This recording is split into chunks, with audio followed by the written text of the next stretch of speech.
আসসালামু আলাইকুম। আমরা এই মুহূর্তে অবস্থান করতেছি বাসকাউন শাঁখারীঘাটি ইউনিয়নের বাঘাজোড়া ওয়ার্ডের বাঘাজোড়া খালের গোড়ায়। এখানে আসলে সুন্দর একটা ব্রিজ, একদমই দেখার মতো একটা ব্রিজ আছে, যে ব্রিজটার জন্য আমরা আন্তরিকভাবে শুকরিয়া জ্ঞাপন করছি আমাদের সাবেক মন্ত্রী, প্রাণী সম্পদ মন্ত্রণালয়, মৎস্য ও প্রাণী সম্পদ মন্ত্রণালয়ের মন্ত্রী আমাদের সমর রেজাউল করিম এমপি মহোদয়। তার সুন্দর মনোভাব এবং সুন্দর চিন্তাধারার জন্য আজ আমরা এখানে এই সুন্দর ব্রিজটা পেয়েছি। ব্রিজটা অত্যন্ত বাজেট এবং ব্যয়বহুলভাবে এবং সুন্দরভাবে মজবুতভাবে তৈরি হয়েছে। ব্রিজটা খুবই প্রশস্ত। এই ব্রিজটার সঙ্গে আমাদের এলাকায় 3টে রাস্তা সংযোগ। আমরা যদি আপনাদের দেখাই, চলেন। এই রাস্তাটা এসেছে মাটিভাঙ্গা এবং নাজিরপুরের মেইন রোড হয়ে বাঘাজোড়া খালের গোড়ায়, এবং আপনারা যদি এই দিক দেখেন তাহলে এই রাস্তাটা এসেছে এদিক থেকে আপনি ভাইজোড়া হয়ে নাজিরপুর চলে যেতে পারবেন।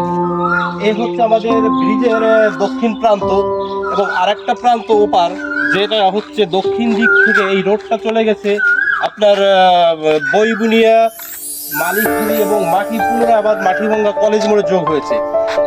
কিন্তু দুঃখের বিষয় যে আমাদের এই ব্রিজটা যত সুন্দর, আমাদের এই ব্রিজের যে সংযোগ সড়কগুলো, এই সড়কগুলো খুব একটা অবস্থা খুব একটা ভালো নয়। তবে যতটুকু আমরা জানতে পারতেছি যে এই ব্রিজের পর কাজ শেষ হওয়ার পরেই এই রোড সংযোগ সড়কগুলো রোডের কাজ কাজ হচ্ছে। তবে ইদানিং শুনতে পাচ্ছি যে ইমিডিয়েটলি আমাদের এই রোডের সংযোগ সড়কের রোডের বেড়িবাঁধ, এই যে বেড়িবাঁধটা স্যাংশন হয়ে গেছে, ম্যাপ সব কমপ্লিট, বাজেট কমপ্লিট, অচিরেই কাজ শুরু হবে ইনশাআল্লাহ। তবে এবার আমরা চলেন আমাদের এই সুন্দর ব্রিজের পুরো দৃশ্যটা আপনাদের দেখাই।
ওই এই যে টাকা আমরে উঠতেছে সাকিব তাহলে হুদা